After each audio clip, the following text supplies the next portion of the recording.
wabarakatuh. Assalamualaikum warahmatullahi wabarakatuh. Alhamdulillah, assalatu wassalamu ala rasulillah wa ala alihi wa sahbihi wa mawalah. Ya, pada kesempatan kali ini kita akan belajar bersama mengenal suatu suku, yang dimana suku ini itu terkenal dengan suku perantau, dan kita akan melihat dari unsur-unsur kebudayaan yang sebagaimana yang dikemukakan oleh Glukon, yaitu suku Minangkabau. Minangkabau atau disingkat Minang dari bahasa Melayu, Minang atau Minangkabau. Nah, secara geografis, Minangkabau meliputi daratan Sumatera Barat, separuh daratan Riau, bagian utara Bengkulu, bagian barat Jambi, pantai barat Sumatera Utara, barat daya Aceh, dan Negeri Sembilan di Malaysia. Sumatera Barat terletak di pesisir barat bagian tengah Pulau Sumatera dan mempunyai luas wilayah sekitar 42,2 km. Nah, Sumatera ini berbatasan langsung dengan Provinsi Sumatera Utara, Provinsi Riau, Provinsi Jambi, Provinsi Bengkulu. Sumatera Barat juga mempunyai 19 kabupaten dengan Kabupaten Kepulauan Mentawai yang memiliki wilayah terluas, yaitu 6,01 km atau sekitar 14,21% dari luas Provinsi Sumatera Barat. Sedangkan Kota Padang Panjang memiliki luas daerah terkecil, yakni 23,0 km atau 0,05%. Iklim di Sumatera Barat selama 2017, rata-rata suhu udara di sana berkisar antara 24,40 sampai 26,10 dengan rata-rata kelembapan udara antara 81,0% sampai 86,0%. Untuk rata-rata tekanan udara 980,2 sampai 1006 dengan kecepatan angin berkisar antara 1,8 sampai 3,3.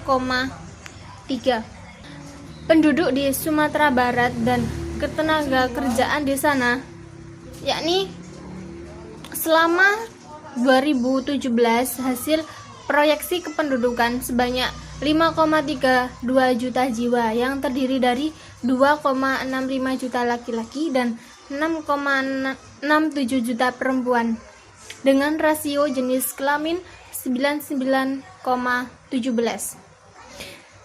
Nah, dibandingkan dengan tahun lalu, tahun 2017 ini terjadi pertambahan penduduk sekitar 61,96 ribu orang atau 1,18%. Tingkat kepadatan penduduk Sumatera Barat pada tahun 2017 ini rata-rata adalah 126 orang per kilometer.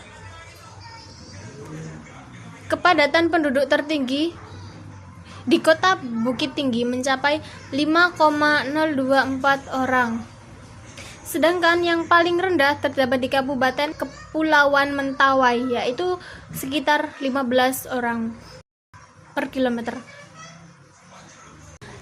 Struktur umum penduduk Sumatera Barat masuk kategori kelompok umur pendek atau muda, yang mana persentase penduduk usia mudanya di bawah 15 tahun tergolong tinggi, yakni 29,86%, sedangkan komposisi penduduk usia tua, yakni 96 tahun ke atas, hanya 5,67%. Jumlah rumah tangga di Sumatera Barat pada tahun 2017 telah mencapai 1,26 juta rumah tangga. Ya, jadi teman-teman sekalian, sistem bahasa merupakan suatu alat komunikasi yang dimiliki oleh suatu masyarakat, yang dimana menjadi suatu kekhasan khusus. Misalkan saja sistem bahasa Minangkabau. Nah, sistem bahasa Minangkabau sendiri itu nanti ada berapa bagian. Nah, saya jelaskan bahasa Minangkabau sendiri itu adalah bahasa Astronesia, ya, bahasa Astronesia. Nah, bahasa ini itu ada yang menganggap bahwasanya bahasa Minang sendiri itu adalah salah satu dari dialek Melayu, karena memang ada kesamaan antara bahasa Melayu dan bahasa Minang. Tapi di sisi lain ada yang mengatakan bahwasanya bahasa Minangkabau adalah sesuatu yang tersendiri, milik suku Minangkabau sendiri. Nah, kemudian bahasa Minangkabau sendiri itu ada dua dialek besar, ada dua bagian besar. Yang pertama dengan dialek A, yang kedua dengan dialek O. Misalkan kalau kita bahasa Melayunya itu apa? Bahasa Minang dengan dialek A itu kita sebut dengan A. Kalau dialek dengan dialek O, maka kita baca dengan anu. Nah, itu salah satunya. Nah, bagaimana perbedaan antara bahasa Melayu dan bahasa Minangkabau? Misalkan bahasa Melayu itu seperti ini. Tidak boleh membuang sampah di sini, misalkan. Nah, bahasa Minangkabaunya itu ya tidak boleh ya membuang saruk di saku. Nah, itu bahasa Minangkabaunya. Namun ada sesuatu yang khusus dari bahasa Minangkabau sendiri. Itu adalah sistem sapaan. Jadi ada 4 sapaan itu. Yang pertama sistem sapaan secara umum, yang kedua sistem sapaan adat, yang ketiga sistem sapaan agama, dan yang terakhir adalah sistem sapaan pekerjaan. Ya, selanjutnya sistem peralatan hidup dan teknologi. Sistem peralatan hidup dan teknologi di sini ada peralatan untuk bertani, peralatan untuk berburu, peralatan untuk memasak, dan rumah adat. Nah, peralatan untuk bertani yaitu sabit. Sabit digunakan untuk memotong padi. Yang kedua, niru, alat untuk mengeringkan padi. Yang ketiga, rangkiang si bayau-bayau, bangunan berkaki 6 yang berguna untuk menyimpan beras yang digunakan untuk memenuhi kehidupan keluarga. Yang selanjutnya, rangkiang si tinjau lawi, bangunan berkaki 4 berguna sebagai tempat penyimpanan beras yang akan digunakan untuk pesta atau kegiatan sosial. Yang terakhir, turong atau topi untuk bertani. Nah, terus yang kedua, perlengkapan untuk berburu ikan, antara lain jaring, panah, tombak, pisau, berburu. Yang ketiga, perlengkapan untuk memasak, yaitu cetakan kue sapi, cetakan kue bolu, cetakan kue kombalayang, panutkat atau alat menumbuk makanan, dan pengumpal genang. Dan selanjutnya di sini ada benda-benda pusaka juga seperti kareh, sejenis keris. Terus pending emas, sunting, lemari bunian atau tempat menyimpan senjata. Dan selanjutnya kita akan membahas sistem kesenian suku Minangkabau. Kesenian adalah ekspresi manusia terhadap keindahan dan kebudayaan dari adat yang dimiliki suatu suku. Adapun kesenian suku Minangkabau meliputi seni bangunan, seni drama, seni musik, seni tari, dan pakaian adat istiadat. Pertama, seni bangunan. Seni bangunan suku Minangkabau dapat kita lihat secara jelas dari bentuk rumah, dari bentuk rumah adat yang mereka miliki. Atau biasa rumah adat yang mereka miliki ini disebut dengan rumah gadang atau rumah bagajong.